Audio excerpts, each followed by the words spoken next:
Hey guys, welcome back to my channel. My name is Leda and I live in London. I've been planning this video for a while now. I wanted to sort of sit down and chat with you guys about my move to London and everything that it entailed. So I asked you guys for your questions and I got some in the YouTube comments and my Instagram DMs and just sprinkled about everywhere. So I've compiled a list of them and I'm going to be answering them today.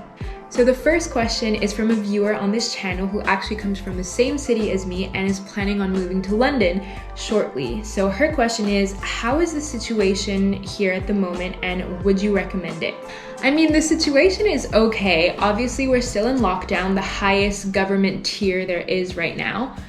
But things seem to be getting a lot better. The cases are going down really rapidly. Vaccinations are soaring. Last time I checked, there was about 1 million vaccinations in like the span of 4 days. So that's really great, but things still aren't quite as normal. I wouldn't recommend it if you're not very far along in your visa process. However, if you've done all of the steps and your visa's ready and your vignette is about to expire, then I mean, you don't really have a choice. So I would come in that circumstance. Honestly, if you can, I would suggest to wait.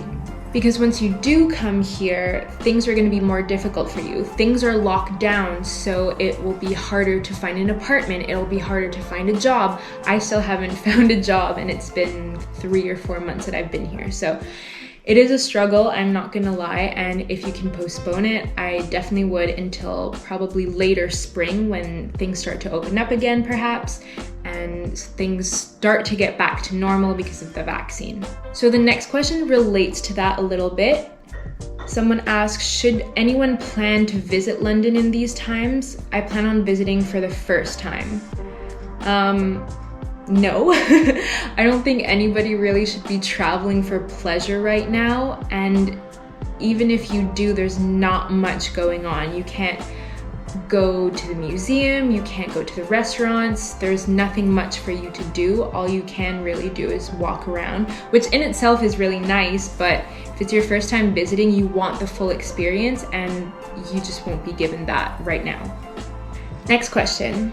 How do you socialize during COVID times? Well, you don't really.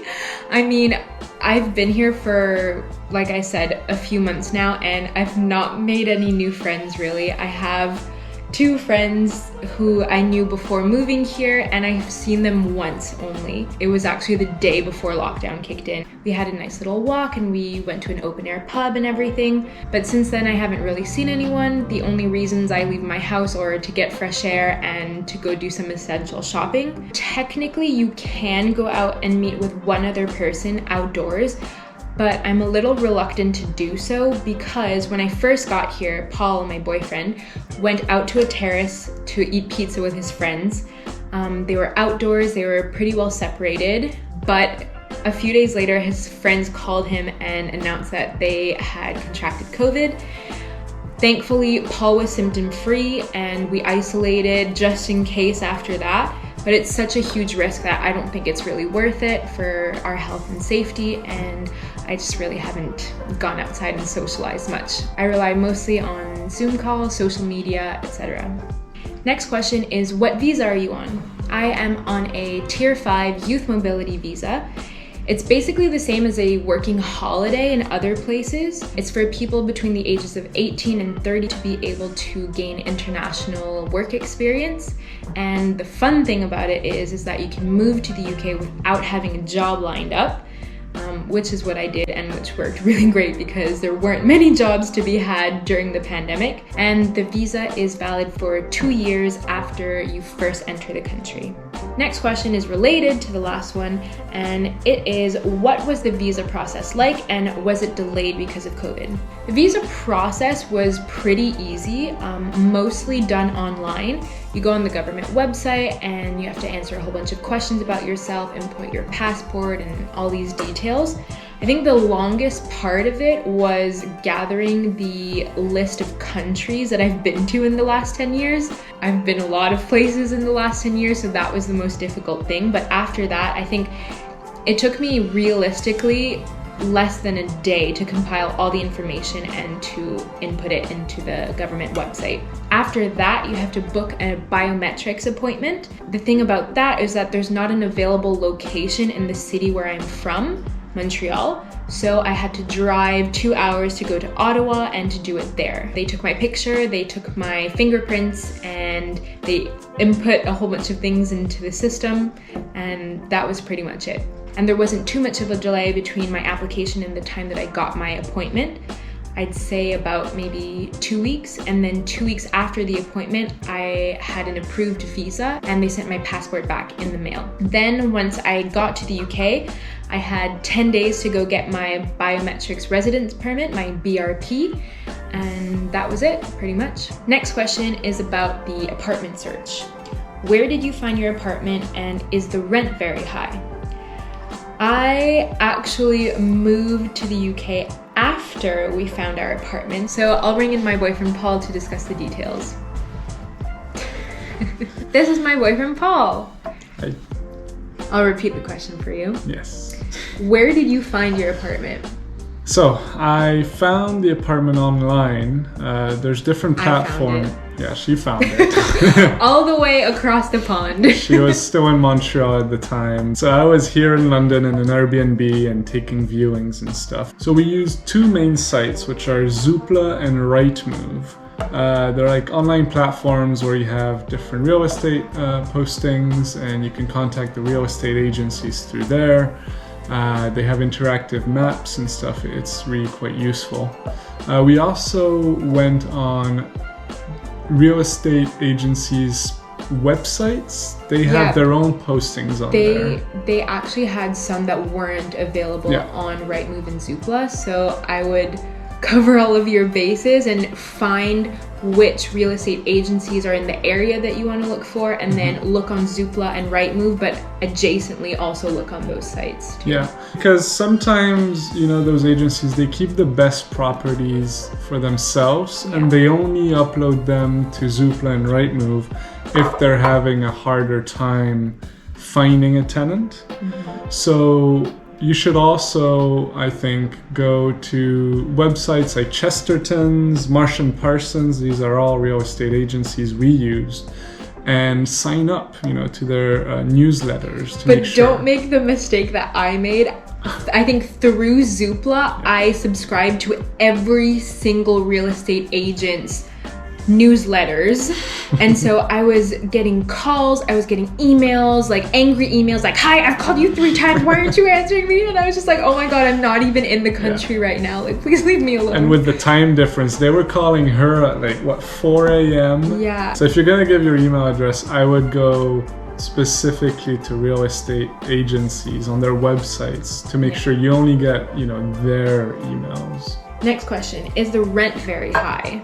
We've basically lived in a lot of expensive cities. We lived in New York before moving to London. Our rent here is a lot cheaper than our rent in New York. Oh, definitely. And I think also because we started renting during COVID times, it was also cheaper than what renting in London normally is. Right, because when I viewed this apartment, the current list price for the monthly rent was actually 30% cheaper than the previous tenants, what they were paying. Yeah. And the only difference was because of COVID, right? Agencies were quite desperate to try and rent out their properties before the next lockdown would come into force. So they were really desperately trying to fill spots, and I think we came in at the right time to, you know, get a decent price. Yeah. I didn't see it, but I know what happened. You'll edit it. Moving on from that, next question is London expensive? I think London is notorious for being expensive, but I have noticed that rent is cheaper here than in New York City. Basic needs are cheaper here than most places in the US and Canada. 1 second, I'm gonna go get something to prove a point. So this bad boy, paracetamol, 16 tablets of 500 milligrams, was 45 pence. Back in Canada or in the US, this would be like almost $10. I mean, this is the generic brand. It's not Tylenol or Advil or whatever, but it works exactly the same. So that's really great. But I feel like there's not much of a middle ground between basic necessities and luxury in the UK. It's either dirt cheap or quite expensive right away. Whereas in Canada or the US, there's always a middle ground, but basic products are a bit more expensive than in the UK. Next question is your sink okay? Yes, our sink is fine now. For those of you who don't know, we had a bit of a sink issue when we first moved here. It was clogged for 2 weeks, I think, but it's fine now, and we are cooking up a storm and enjoying our kitchen. This question is from my friend Beth, and she asks, do you miss me? Yes, Beth, I miss you very, very much, and I can't wait for you to be back here in the UK and we can all hang out together. It'll be so lovely, and I dream about it all the time. Last question for the day is, what is the best part of living in London so far?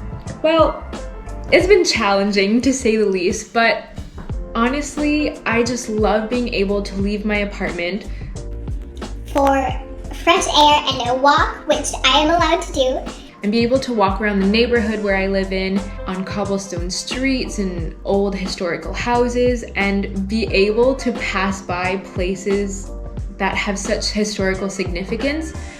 What London does is they have these blue plaque systems, and so on a lot of buildings, especially residential buildings, it will say so-and-so lived here from this date to this date.